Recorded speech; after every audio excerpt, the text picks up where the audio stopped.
Welcome to big news. నేను మీ గౌసుద్దీన్ షేక్. ఉన్నదే రాస్తా, చూసిందే చెప్తా. హైదరాబాద్ మెట్రో రైలు సర్వీసు ప్రతిపాదనలు మారిపోతున్నాయి, రూట్లు మారిపోతున్నాయి, కొన్ని రూట్లు రద్దవుతున్నాయి. ముఖ్యమంత్రి రేవంత్ రెడ్డి మెట్రోపై జరిపిన సమీక్షలో అనేక కీలక నిర్ణయాలు తీసుకున్నారు. ముఖ్యంగా రాయదుర్గం శంషాబాద్ మెట్రో కారిడార్ను ఆయన రద్దు చేశారు. ఆ ప్రాంతంలో అసలు మెట్రో రైలు అవసరమే లేదని, ఆ ప్రాంతానికి మంచి ఫ్లవర్ బ్రిడ్జ్లు, మంచి విశాలమైన రోడ్లు ఉన్నాయి, అసలు అక్కడ మెట్రో అవసరం ఏంటంటూ ఆయన విస్మయం వ్యక్తం చేశారు. కొత్త ప్రతిపాదనలు, కొత్త రూట్లను ఆయన ఖరారు చేశారు. ఈ రూట్లపై వెంటనే అధ్యయనం చేసి తనకు నివేదిక సమర్పించాలంటూ రేవంత్ రెడ్డి ఆదేశాలు జారీ చేశారు.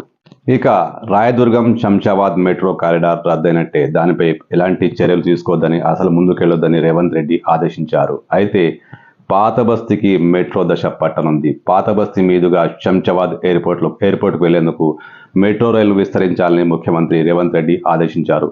దీనికి ఆయన 2 కొత్త లైన్లు సూచించారు. ఈ కొత్త లైన్లలో భాగంగా జల్పల్లి మున్సిపాలిటీకి, జల్పల్లికి కూడా మెట్రో రైలు వచ్చే అవకాశం స్పష్టంగా కనిపిస్తోంది. హైదరాబాద్ నగరంలో మెట్రో రైలు మార్గాల విస్తరణ విషయంలో ముఖ్యమంత్రి రేవంత్ రెడ్డి అనేక కీలక నిర్ణయాలు తీసేసుకున్నారు. ముఖ్యంగా ఎయిర్పోర్టు మెట్రో ప్రాజెక్టుపై ఆయన ఆరా తీశారు. ORR వెంట జీవో 11 ప్రాంతంలో మెట్రో అలైన్మెంట్ రూపొందించడంపై అధికారులను ప్రశ్నించారు. ఇప్పటికే అక్కడ ORR ఉన్న నేపథ్యంలో రాయదుర్గం నుంచి శంషాబాద్ విమానాశ్రయం వరకు నిర్మించాల్సిన మెట్రో టెండర్లను నిలిపివేయాలని ఆయన ఆదేశించారు. దీనికి ప్రత్యామ్నాయంగా NGBS ఫలక్నుమా చంద్రాయన్గుట్ట ఎయిర్పోర్ట్ మీదుగా అలైన్మెంట్ రూపొందించాలని రేవంత్ రెడ్డి ఆదేశించారు. ఇందులో భాగంగా 2 మార్గాలను పరిశీలించాలని ఆయన సూచించారు. చంద్రాయన్గుట్ట, మైలార్దేవపల్లి, జల్పల్లి నుంచి విమానాశ్రయం వరకు ఒక మార్గం కాగా, చంద్రాయన్గుట్ట, బార్కస్, పహాడి షరీఫ్, శ్రీశైలం రోడ్డు మార్గాన్ని అధ్యయనం చేయాలని, ఇందులో ఏది తక్కువ ఖర్చు అయితే దానికి ప్రాధాన్యం ఇవ్వాలని, కొత్త అలైన్మెంట్ రూపొందించాలని రేవంత్ రెడ్డి సూచించారు. తద్వారా తూర్పు మధ్య పాత నగరంలోని అధిక జనాభా రవాణా సౌకర్యం అందుబాటులోకి వస్తుందన్నారు. రాయదుర్గం నుంచి విమానాశ్రయం వరకు లైన్ నిర్మాణం కోసం గతంలో ప్రభుత్వం అలైన్మెంట్ ఖరారు చేసి టెండర్లను కూడా పిలిచింది. వాటిని ఆమోదించే దశలో ఎన్నికల షెడ్యూల్ రావడంతో వాటి ఖరారుపై నిర్ణయం తీసుకోలేదు. అంటే జల్పల్లి మీదుగా శంషాబాద్ కూడా మెట్రో రైలు పరుగులు తీసే అవకాశం ఉంది. అలైన్మెంట్లో భాగంగా అధికారులు గనక చంద్రాయన్గుట్ట, మైలార్దేవపల్లి మీదుగా జల్పల్లి నుంచి మెట్రోకు లైన్ వేస్తే ఖచ్చితంగా జల్పల్లి వాసులకు కూడా మహర్దశ పట్టినట్లే. జల్పల్లిలో మెట్రో పరుగులు తీస్తుంది.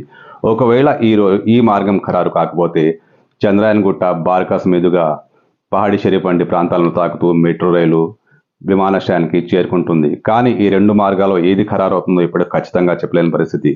కానీ జల్పల్లి నుంచి రోడ్డు మార్గం ఈజీగా ఉన్నందున మెట్రో రైలు ఈ వైపే వేస్తారనే ఒక అంచనా మాత్రం వినిపిస్తోంది. ఒకవేళ జల్పల్లి మార్గం ఖరారైతే ఫలక్నుమా, చంద్రాయన్గుట్ట, మైలార్దేవపల్లి నుంచి మైలార్దేవపల్లి జల్పల్లి రోడ్డు, ఇది చాలా పెద్ద రోడ్డే.